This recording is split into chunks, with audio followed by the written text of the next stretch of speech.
بسم اللہ الرحمن الرحیم۔ خالد بن ولید رضی اللہ تعالیٰ عنہ ایک ایسے صحابہ رسول کی داستان ہے جس نے اسلام قبول کیا تو آپ جناب حضور اکرم صلی اللہ علیہ وآلہ وسلم نے سیف اللہ یعنی اللہ کی تلوار کے خطاب سے نوازا۔ آپ چند ہزار مجاہدین اسلام کے ساتھ نکلے اور لاکھوں کی دشمن فوج کا مقابلہ کر کے اسلام کا پرچم کریا کریا نگر نگر سر بلند کیا۔ آپ کے نام سے اسلام دشمن قوتیں گھبرا جایا کرتی تھی۔ آپ جس ملک پر بھی حملہ کرتے وہاں فوجیں دوڑ جایا کرتی تھی۔ آپ کو ہمیشہ اللہ تعالیٰ نے عزت بخشی، آپ فتح یاب ہوئے۔ آپ کا نام ہمیشہ سنہری حروفوں میں لکھا گیا۔ تو آئے چلتے ہیں خالد بن ولید کی کہانی کی طرف۔ یہ ناول، یہ داستان ایمان فروز ہے۔ تو آئے چلیں۔ خالد بن ولید رضی اللہ عنہ، قسط نمبر 113۔ مجاہدین کو اپنے پیچھے سرپٹ دوڑتے گھوڑوں کا قیامت خیز شور سنائی دیا۔ ادھر دیکھا غسانی سواروں کا ایک دستہ تلواریں اور برچھیاں تاریں سمندر کی طوفانوں کی لہر کی طرح چلا آ رہا تھا۔ یہ تھا وہ جال جو جبلہ نے خالد رضی اللہ عنہ کے لیے بچھایا تھا۔ ممکن نظر نہیں آتا تھا کہ خالد رضی اللہ عنہ اپنے لشکر کو اس جال میں سے نکال سکیں گے۔ مجاہدین کی تعداد 9000 بھی نہیں رہ گئی تھی اور جس دشمن نے انہیں اپنے جال میں لے لیا تھا اس کی تعداد 3 گنا تھی۔ مجاہدین تھکے ہوئے بھی تھے۔ 5 روزہ صحرائی سفر کے بعد وہ مسلسل پیش قدمی اور مار کارائی کرتے چلے آ رہے تھے۔ غسانیوں کے بادشاہ جبلہ نے ٹھیک سوچا تھا کہ مسلمان کوچ کی ترتیب میں آ رہے ہوں گے اور انہیں جنگی ترتیب میں آتے کچھ وقت لگے گا اور ان پر حملہ اس طرح ہوگا کہ انہیں سنبھلنے کا موقع نہیں ملے گا۔ اس نے مسلمانوں کی قلیل تعداد کو بھی پیش نظر رکھا تھا اور یہ بھی کہ مسلمان میلے کو بے ضرر لوگوں کا ہی میلہ سمجھیں گے۔ ثانیوں کو معلوم نہیں تھا کہ خالد رضی اللہ عنہ میلے پر نہیں آئے تھے۔ وہ تجربہ کار سالار تھے۔ انہیں اچانک حملوں کا تجربہ ہو چکا تھا۔ انہیں احساس تھا جو وہ دشمن ملک کے اندر ہی اندر جا رہے ہیں، حملوں اور چھاپوں کا خطرہ بڑھتا جا رہا ہے۔ چنانچہ وہ لشکر کو ایسی ترتیب میں رکھتے تھے کہ اچانک اور غیر متوقع حملے کا فوراً مقابلہ کیا جائے۔ ان کے حملے سے غسانیوں کے جو سوار طوفانی موجوں کی طرح آ رہے تھے وہی مسلمانوں کو کچلنے کے لیے کافی تھے۔ خالد رضی اللہ عنہ کی توجہ اس رسالے پر تھی اور وہ مطمئن تھے۔ مجاہدین کی ایک مشین کی طرح اس صورتحال سے نمٹنے کی ترتیب میں آ گئے۔ خالد رضی اللہ عنہ نے خود نعرہ تکبیر بلند کیا جس کا مجاہدین نے کڑک سے جواب دیا۔ اس کے ساتھ ہی انہوں نے بلند آواز سے کچھ احکام دیے۔ خدا کی قسم ہم انہیں سنبھالیں گے، خالد رضی اللہ عنہ نے بلند آواز سے کہا۔ اللہ کے نام پر، محمد رسول اللہ کے نام پر۔ غسانیوں کا رسالہ بڑی تیز سے قریب آ رہا تھا۔ اس کے پیچھے اور کچھ دائیں اور ایک اور رسالہ نکلا۔ سینکڑوں گھوڑے انتہائی تیز رفتاری سے دوڑتے آ رہے تھے۔ ان کا رخ غسانی سواروں کی طرف تھا۔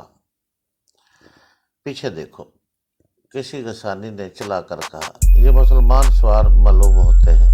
پیچھے سے آنے والے سوار مسلمان ہی تھے۔ یہ مجاہدین کے لشکر کا عقبی حصہ ریزرو تھا۔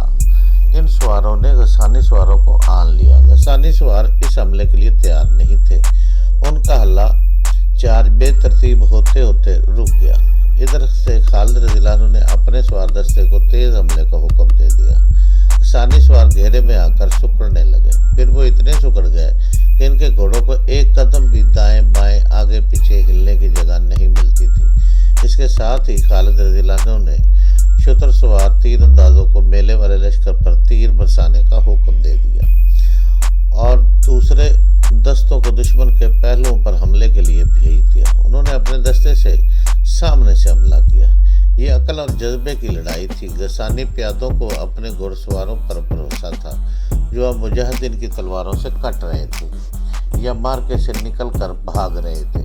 خالد رضی اللہ عنہ کی کوشش یہ تھی کہ دشمن کے لشکر کے عقب میں چلے جائیں تاکہ دشمن شہر میں نہ جا سکے۔ خالد رضی اللہ عنہ کے حکم سے غسانیوں کے خیموں کو آگ لگا دی گئی۔ یہ خیمے میلے کے لیے لگے ہوئے تھے۔ شعلوں نے غسانیوں پر خوف طاری کر دیا۔ ان کے حوصلے تو یہی دیکھ کر ٹوٹ گئے تھے کہ انہوں نے جو جال بچھایا تھا وہ بری طرح ناکام ہو گیا تھا۔ غسانیوں کو پاؤں اکھڑنے لگے۔ ان کا جانی نقصان اتنا زیادہ ہو رہا تھا کہ خون دیکھ کر وہ گھبرا گئے۔ آخر وہ بھاگنے لگے۔ خالد رضی اللہ عنہ بار بار اعلان کرا رہے تھے کہ اپنے شہر کو تباہی سے بچانا چاہتے ہو تو باہر رہو۔ شام تک خالد رضی اللہ عنہ اس شہر سے مال غنیمت اور بہت سے قیدی اکٹھے کر چکے تھے۔ شہر میں ان عورتوں کے بین سنائی دے رہے تھے جن کے خاوند، بھائی، باپ اور بیٹے مارے گئے تھے۔ خالد رضی اللہ عنہ نے رات کو ابو عبیدہ کے نام پیغام بھیجا۔ وہ خالد رضی اللہ عنہ کو بصرہ کے قریب جوار ملے۔ بصرہ غسانی حکومت کا پایا تخت تھا۔ غسانی اور رومی مل کر بصرہ کے دفاع کا انتظام کر رہے تھے۔ مجاہدین کا بڑا ہی سخت امتحان ابھی باقی تھا۔ وہ جو محمد رسول اللہ صلی اللہ علیہ وسلم کا بھیجا ہوا رسول نہیں مانتے تھے اور اللہ کو وحدہ اللہ شریک نہیں سمجھتے تھے، وہ ابھی تک جنگی طاقت کو افراد کی کمی بیشی اور ہتھیاروں کی برتری اور کمتری سے ناپ تول رہے تھے۔ حیران تو وہ ہوتے تھے کہ مسلمان کس طرح اور کس طاقت کے بلبوتے پر فتح حاصل کرتے آ رہے ہیں، لیکن اپنی فوجوں اور گھوڑوں کی افراد اور اپنے ہتھیاروں کی برتری کا ان کو ایسا گھمنڈ تھا کہ وہ سوچتے ہی نہیں تھے کہ انسان میں کوئی اور بھی طاقت ہو سکتی ہے اور یہ طاقت عقیدے کی اور مذہب کی سچائی کی ہوتی ہے۔ غسانیوں کا بادشاہ جبلہ بصرہ میں اس خبر کا انتظار بڑی بےتابی سے کر رہا تھا کہ مرج رحت میں اس کیا دھوکہ کامیاب رہا ہے اور مسلمانوں کو کاٹ دیا گیا۔ اس نے فرض کر لیا تھا کہ مسلمانوں کو شکست دی جا چکی ہے۔ اسے آخری اطلاع یہ ملی تھی کہ مسلمانوں کے لیے میلے کی صورت میں پھندا تیار ہو چکا ہے اور مسلمان تیزی سے اس پھندے میں آ رہے ہیں۔ جبلہ کے طور اور انداز ہی بدل گئے تھے۔ گزشتہ رات اس نے اپنے ہاں جشن کا سماں بنا دیا تھا۔ شراب کے مٹکے خالی ہو رہے تھے۔ جبلہ شراب میں تیرتا اور نشے میں اڑتا جوان ہو گیا تھا۔ اس نے بڑھاپے کا مذاق اڑایا۔ اس نے یہ بھی نہیں دیکھا تھا کہ اس کے حرم کی جوان عورتیں من مانی کر رہی تھی اور ان میں سے بعض ان کی قید و بند سے آزاد ہو کر اپنی پسند کے آدمیوں کے ساتھ محل کے باغیچوں میں غائب ہو گئی تھی۔ خود جبلہ کی بدمستی کا یہ عالم تھا کہ جشن میں مہنوشی میں ایک بڑی حسین اور نوجوان لڑکی اس کے سامنے سے گزری تو اس نے لپک کر لڑکی کو پکڑ لیا اور اسے اپنے بازوؤں میں جکڑ کر بےہودہ حرکتیں کرنے لگا۔ لڑکی اس کے بازوؤں میں آزاد ہونے کو تڑپنے لگی۔ تیری یہ جرت؟